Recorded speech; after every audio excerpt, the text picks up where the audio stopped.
Well, hello, writers. Welcome to episode number 178 of How Do You Write? I'm Rachael Herron. I'm thrilled you're here today. I am talking to Jen Louden. She's been on the show before. She is absolutely fabulous. I fangirl all over her. It's a little embarrassing, but I really love the way that she inspires people to do their creative work. She's really a guru for me, really a mentor. She doesn't really know that, but kind of told her on this episode. But she has a new book out that is wonderful, and it's called Why Bother?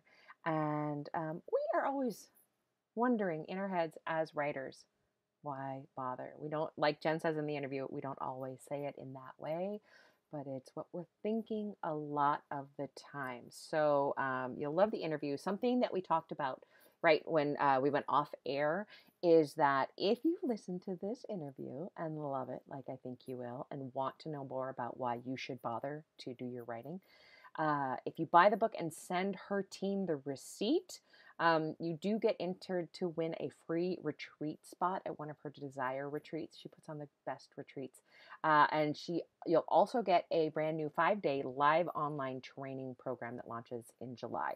So the URL for that is jenniferlouden.com/y-bother. And I will put it in the show notes at howdoyouwrite.net. So if you love it, do that. I can highly recommend this book. What's been going on around here? Well, still in lockdown. I have to say I'm still loving it. I am that embarrassing person who wishes this was not happening with all of my heart. The world is falling apart. Everything is a tragedy. However, right here in my seat, things are good and I am so grateful. And I have not had a day off in 26 days.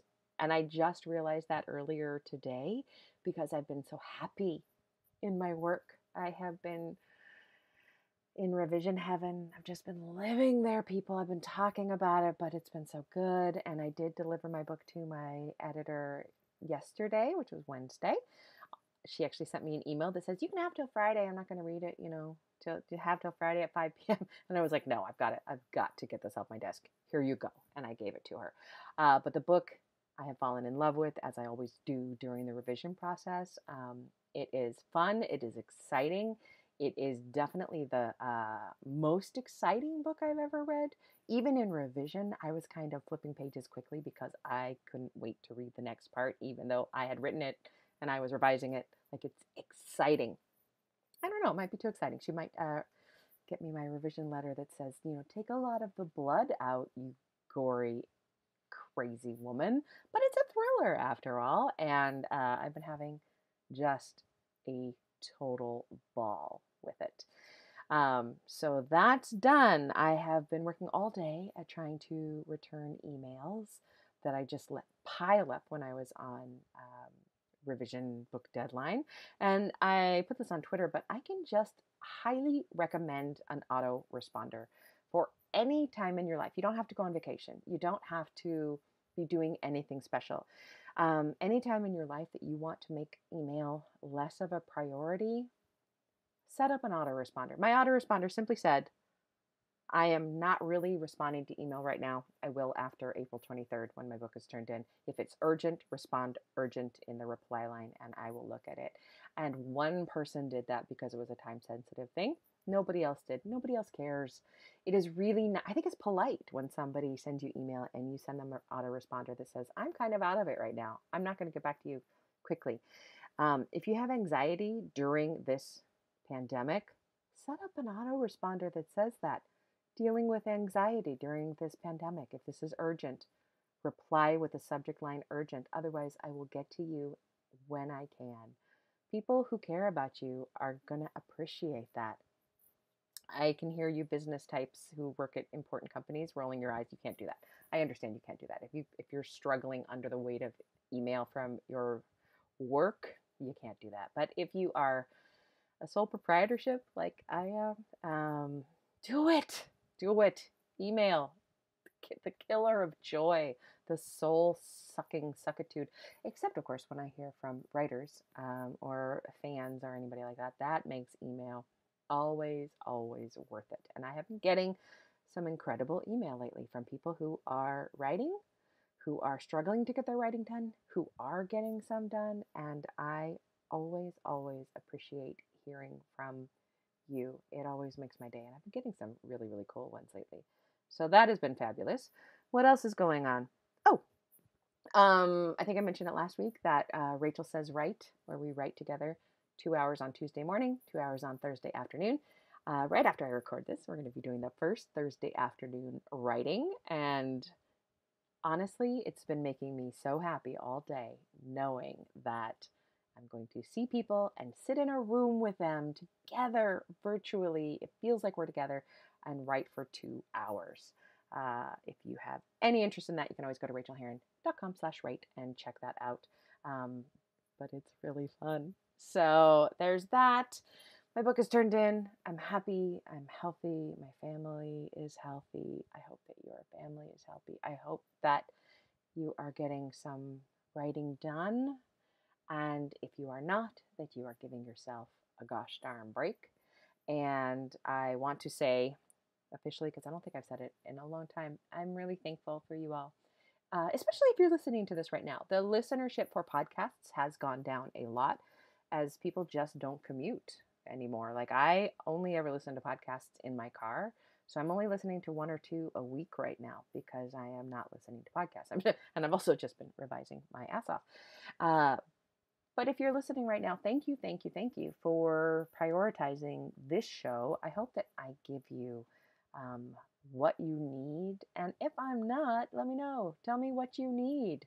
Ask me some questions. I am going to have a mini episode coming out sometime this week on MFA programs and what kind of education you need to be a writer. So keep your eye out for that. For some reason, 3 people this week asked me intently what I think about MFAs, and I have some opinions to share with you. So that'll be coming out soon. But right now, I would like you to enjoy this time with Jen Louden, who inspires me, and I hope that she inspires you to get your writing done. So I will talk to you soon. Reach out anytime. Tell me how you're doing, and happy writing.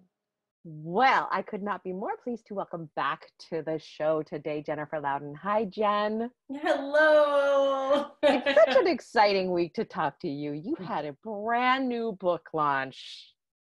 Just came out. I got a little preview of this book. I think it's marvelous. Let me give you a little intro, and then we're going to talk about this book, which is why I have you back on this show. Oh my gosh. Jennifer Louden is a personal growth pioneer who helped launch the concept of self-care with her first bestseller, The Women's Comfort Book. Think about that, people. Launch the concept of self-care. Since then, she's written 6 additional books on well-being and whole living, including the Women's Retreat book and The Life Organizer, with close to 1 million copies of her books in print in 9 languages. Jennifer has spoken around the US, Canada, and Europe, and has appeared on hundreds of TV programs, radio shows, and podcasts, including Oprah. She teaches women's retreats and creates vibrant online communities and innovative learning experiences. She lives in Boulder County, Colorado.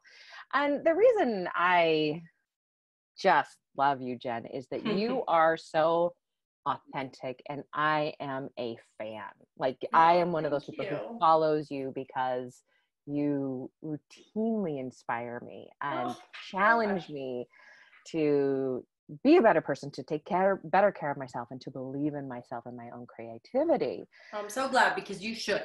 It's wonderful. It's wonderful. So I'm so thrilled that you are back. So I've got a bunch of questions for you, but first of all, I basically want to talk to you about your new book. It is called Why Bother? And I have to tell you that I was in one of your retreats, one of your online retreats, and you were talking about, I think you were revising Why Bother at that point. And I remember thinking, oh my God, I can't wait till that comes out. I need that book. I would love to know what Why Bother is about, and why did you write it? Yeah, I'll start with why I wrote it. I wrote all my books in a pretty short period of time. So I wrote a book every year or 2 years.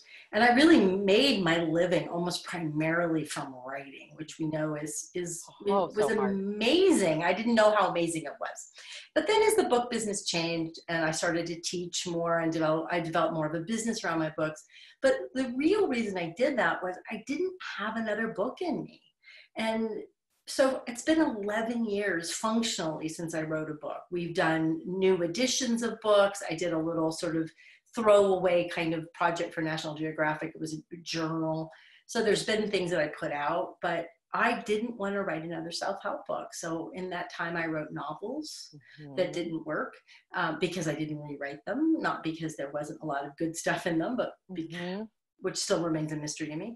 And I wrote 500 pages of a memoir that failed as a memoir and was, again, great stuff in it, but didn't hold together as a whole. Yeah. And out of that struggle came this book.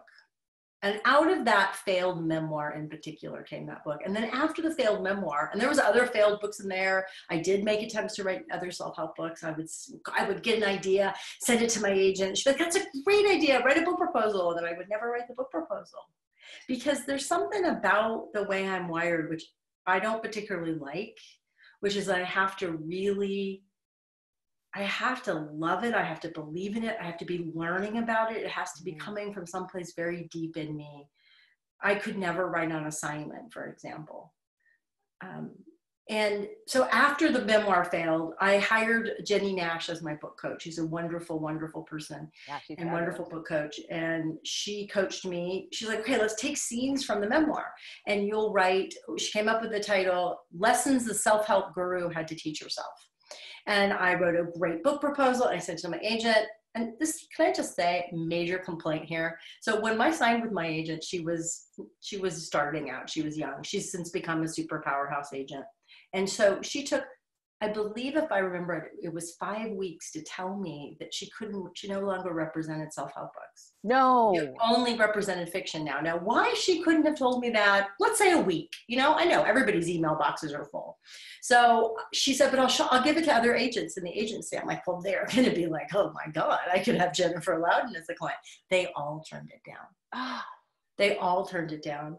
But I was like, no, who cares? I don't care. I'm going to write the book. I worked on it for maybe another 6-8 weeks, and I realized it wasn't working. And it was really a blessing that they turned it down because I was trying to force the material into Jenny's idea, which was a good idea, but it wasn't my idea. You're shaking your head. Yes. Yes. Nodding. You're nodding your head. There's two words mixed up. I get itch and scratch mixed up too.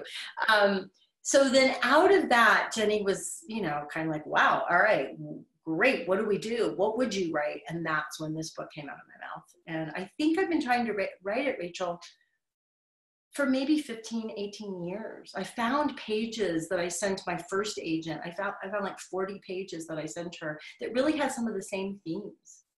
That's so fascinating. And the thing is that when I first started talking about the Why Bother book, it seems like the book that should have always been out there, or maybe that people are walking around this idea, but you really nailed this thing that I think so many of us struggle with, this idea of why bother. How long did it take you after you decided to write it? It doesn't seem like it took you very long. It didn't. And that's only happened to me a couple times in my life. Yeah, I think I wrote it. I mean, I'm terrible at time. I'd have to go back and look, but I want to say like maybe 7 months to write it, 6 months. And then the first 2 drafts, then I gave it to beta readers, then I did another rewrite, and then I gave it to my editor. Oh, that's fantastic. Yeah. So speaking of this book, what are some questions people should ask themselves if they want to see if they need to bother, basically? I need to bother? Yeah, the thing that I really don't think I got in the book enough, or maybe it's just become more clear to me after, this is the part I know I didn't get in the book. You're probably not going to use the words why bother. You're probably going to say something like, there's no point. It's already been done. He can't change. She will never listen to me. My boss sucks. I'm not even going to show up for that. I was doing a podcast earlier today, and the author was like, I have you in my head, Jen Louden, as why I shouldn't bother to write self-help books. And I'm like, no, out, damn spot, out. So it's gonna show up for all of us, but we're gonna language it in our own way. And so the thing that I really, just the main idea to take away is start noticing, where are you doing it? Because you're not actually answering the question. You think you know the answer. Rachel has already written it, so there's no point for me to write it. Spanx started Spanx, so there's no point for me to start my business. Please don't start a business with Spanx. We don't need to do that. These are not these listeners. These listeners are writers. Yeah. Exactly. I think no Spanx. the two biggest why bothers though that I hear from my students, and that I honestly feel in my heart, over and over for every single book, are two things. I'm not good enough. Yes. And who is going to care?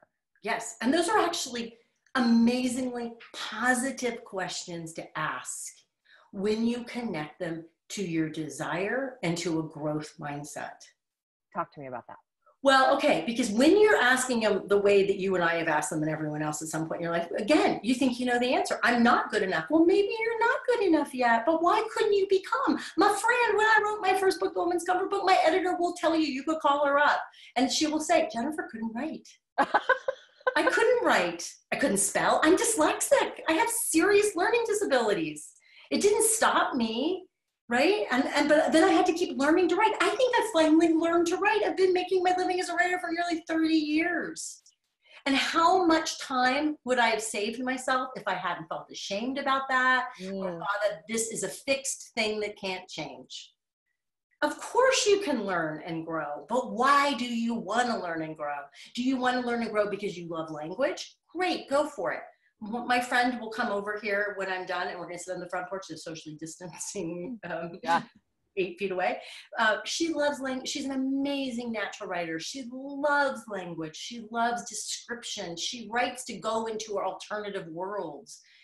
Great. That would not motivate me. That is not a desire of mine. I like to read it, but I'm not motivated to create that. Are you motivated to create incredible suspense? Are you motivated to what is your desire? And then how do you break it down where you can actually learn it and practice it? Why couldn't you? If people can learn to play tennis or golf or sing opera, you can learn to do this. And then why should people care? Well, of course you have to ask, why should people care? Yeah. But why do you think the answer is no, they won't care? That is absolute silliness. It comes out of fear though, right? I mean, fear is at the root of all of this, when we think that people won't care because we're talking about it or because we can't. For me, I feel like everything comes down to fear and love. And fear is oftentimes the opposite of love. And when I'm stalling on something, or when I see students stalling, I like to ask, what portion of fear, where is fear in this? Where is that fear sitting? And with your book, I just think you've done such a good job of breaking down some of these ways to get into why bother, why should I do this? How do I do it? And if you don't mind, I would love you to tease a little bit about the 6 sections. This will hopefully this will not prevent anyone from buying it. It will make them need to go buy the book, Why Bother? Yeah. But you have leave behind, ease in, settle, desire, become by doing, and be seen. Would you say a few words about leave behind? What do you mean by leave behind? Okay, well, we just talked about 2 stories you writers have to leave behind. We have to, and I'm not saying it's permanent or immediate or magical. Like, if I could do that for you, baby, I would. But it is actually, you have to actually say, what if I didn't hold on to that so tightly? Because we hold on to these belief stories about where it's too late, I don't have the talent, nobody will care, because they keep us defended. They keep us defended, just like we wanted to stay defended when something was going to eat us. It serves the same process in our brain, same purpose, excuse me. So leaving behind is beginning to go, what about my present am I selling out? Am I blocking? Am I giving up on because I'm holding on to that I had, or that I think I can't have, or I'm not capable of? And just getting a little bit of elbow room. That's the first step. The second step is ease in, and really it's some different tools to begin to get a connection to desire again. It's just beginning to warm up a little bit. So one of them, for example, is I matter.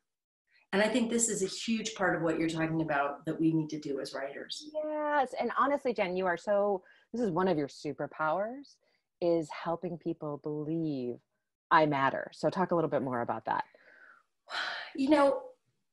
at its core, when we decide not to think we know the answer to our false why bother questions, we're making an act of sovereignty and agency. When we believe that there's nobody's going to care, we're saying, I'm giving my chance to get people to care about my writing away. I'm giving it away to they, capital T, right? Wherever they are. I used to do that. I used to say, I'm not a real writer. I write self-help. The New York Times will never review me, so I'm not a real writer. Oh my God. Talk about giving away my agency, or I matter. And then I don't have to actually do the work of learning to write better, of developing my ideas, of saying, here's what I think. Here's what you may not agree with me. Oh my God, what if you don't agree with me? That is why I think I've only learned this I've only realized this in the last few years, but the reason I spent 7 years not writing before I really, really, after I got my degree and just couldn't write was because it was so important to me. And I was worried that the one thing that was most important to me, I would fail at. Yes. If I really tried it. I never could have verbalized that. So here, I know we're doing the steps, but I want to respond to that if I can. Yeah. So we'll freeze at the second step for everybody for a second. And I have really been experiencing a bit of a cluster, around this book launch, because it's happening in a pandemic. And by the way, if one more person tells me it's the perfect book for a pandemic, I may have to scream, because the perfect book for a pandemic requires people to know it exists. It's very, very loud out there right now with the Cheeto in chief. And so I got really depressed and really disappointed and really frozen, because I've had to cancel my book tour, because all of these things that I was planning, all the media attention I thought I would get, none of it, zero, nothing we were doing. Even my email list hasn't been responsive in terms of sales. I was heartbroken and pissed. And then I had to take my own advice, which comes to your being stuck for 7 years, is that caring that I have put into this book. That's my desire. Nobody can take that away from me. Nobody can take away that I showed up over and over again for all those years until I squeezed this out of myself. Yeah. Nobody can take that away from me. And if nobody reads the book in the numbers that I hope, I'll be disappointed and sad, but that doesn't change that I did the work and I showed up. And the product exists in the form that it does, in this gorgeous way that is going to continue. Exactly. It's not a loaf of bread, as I say. It's not going to go stale. I didn't read your women's comfort book, years after it was out. Yeah, it's still in print, that book, 1992. I still get these little royalty checks. I get like these $400 royalty checks. Yes. Every time I'm like, oh, that's so adorable. So anyway, back to the steps. Okay. The next one is settle. Yeah. Right? And not settle for, but settle down. I love this. You just can look at your life, and how many days can go by and you feel like all I spent those days doing was being distracted, was news alerts coming across my phone or my computer, or somebody texting me. And when was the last time I settled and calmed my nervous system and really just let myself be, the discipline of being? And there's nothing that you get out of this. It's not because, and then you're going to be enlightened, or then you're going to know what's next. But without it, you can't get your bother on. So, it's almost like negative space in a painting. Oh, what a beautiful way to put it. It's not something that people notice, but it has to be there. It has to be there. Yeah. I talk a lot about meditation to everyone. Wow. And, is that how you get your settle on? I have had an on and off meditation practice since I was very young. I had a dedicated asana practice for a long time. A lot of times now, believe it or not, I do it when I'm running. Yeah, totally. Totally. Or I'll run up this trail, which we're not going up right now because it's too narrow and you can't get away from people. And I'll do at the halfway mark there off the trail of ways is a rock that no one can see me on. And I'll go and sit there. That's one of my favorite subtle places. I really, really am craving that time right now. And it's, even though we have a whole house with just the two of us and the dog, it all feels like home space and workspace, Yeah. So I'm really missing that. I often seem like I need to get away to find it. But I definitely found it in meditation, yoga nidra. Yeah. I'm going to regret admitting this, but the other day I was out in the backyard picking up dog poop, And and I turned it into an asana. I'm just like, what does it feel like when I stretch my arm this way and I crouch and I reach this? I love it. And it was really beautiful. It was the best time I've ever had picking up. I can do it. I can settle dancing. Yes, Yeah. yes, Yeah. yes. Okay, what about desire? Desire is really the core idea of the book. And the subtitle is Discover the Desire for What's Next. And it's almost as if there needs to be it's almost a coding, it's where our minds go. It's what's next. Okay, great. Tell me what's next. Tell me how I'm going to care about my writing. Tell me how I'm going to sell a lot of books. That's not what it's about. When we find ourselves in whatever flavor or intensity of why bother we're in, what we need is a relationship, a new, fresh, innocent, trusting relationship with our desire. It is not about figuring out what's next. It is about discovering the desire for what's next. So this is really the core of the book. What is it that you love about writing? What is it that you desire about writing?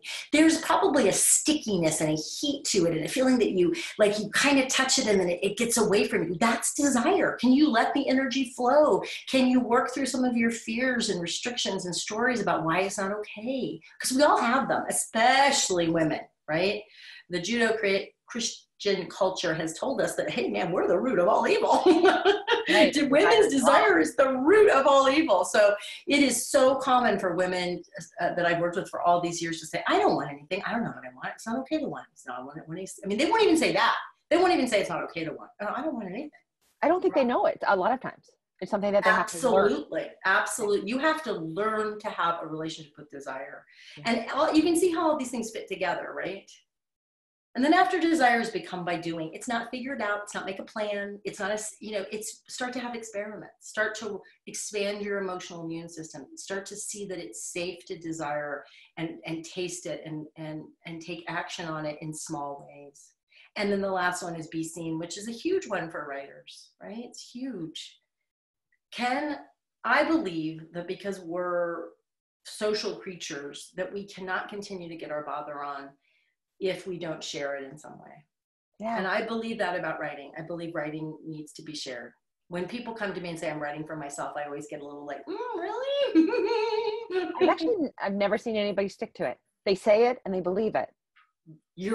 But after it's written and revised, then comes that expansion into, some people can't get past that thought until it's revised. You're so right. Oh my gosh. I have seen so many women I have seen so many people do this. But I also never argue with them. No, of course. Oh, it's totally fine. You want to write just for yourself. Great. But then I have this concept, and when I teach writers stretch to connect, I'm like, well, just imagine that you're stretching for someone else to understand. They wouldn't actually know what your dog looks like. So you'll have to bring us in a little bit more, but it's just for you. No one else is ever going to read it. That's really awesome. Mm-hmm. Okay. So where do you get that spark every day to continue doing this work that you do? Some days I don't. Some days I get it from toast. From toast today, as a matter of fact. We're single-handedly keeping the bakery in our neighborhood in business. We used to, I'm like, okay, my rule was the day the bread came in the house, I would have a piece. Now it's like the rule is 3 times a day. Welcome, COVID-19. So, for me, the big issue right now is 2 things. I got really burned out at the end of last year. I worked really hard last year to make the money to pay for this book, because you don't know it when you look at it, but it's actually self-published. With it's called a bespoke. Come up with it. So they act like a publisher, they quack like a publisher. It's the hybrid model. Yeah. No, they're not a hybrid model. They're not a hybrid. Okay. No, they're really like, you pay the bills. They get distribution. I mean, it looks exactly like a book. That's what you need, is the distribution. Yeah. Wow. Yeah. So it looks exactly like a book. It was exactly the same process I've had with all the big 5 and everybody else, except I paid the bills. So that was scary. It's been a shit ton of money. And so I worked really hard last year to make most of that, because I knew, this is a gamble. This is a financial gamble I'm taking, and we'll see if it pays off or not. Stay tuned. So there's still some of it that I have this year, unfortunately, which is like, it was all going to be fine. And the pandemic happened. Yeah. So I got really burned out at the end of last year. I took a few weeks off. I thought I was better, but it's really hard for me to put myself out there. It's hard to be bugging people to share about the book, bugging people to have me on their podcast, all of this. It's really draining. So right before the pandemic, I was getting really burned out again. Yeah. So I'm having to really sink into, what do I want promoting this book to look like? What do I desire? What do I desire? I'm having to walk my own talk. And so that looks like not sitting here in front of the computer too much. It looks like it's a big unknown right now, but I'm listening really closely. I really have a very firm belief that this book matters, and this book was meant to be out there. And this is the book that people have been looking for. There are many books that people are looking for, but this is the one that I have been looking for. And you just happened to write it for me. So thank you. Thank you. You're so welcome. I'm so glad I had you in mind. It is available everywhere. It's called Why Bother? What's the subtitle again? I forgot again. Discover the desire for what's next. Oh, and everybody just go grab it, honestly. It is such a treat and a joy to talk to you. And I just want to thank you again for being, you're this like spiritual mentor that you don't know, we don't know each other well. We've talked a couple of times. But just, I hope that you know that when you send things out, there are people like me going, oh boy. That's so, how important that is to tell another writer. So thank you so much. Yeah. Thank you. Thank you so much. No, thank you. All right. Hang in there. Have a lot more bread. That sounds wonderful. And everything to you. May it fly from the shelves. Thank you. Bye, Jen. Bye, Rachel.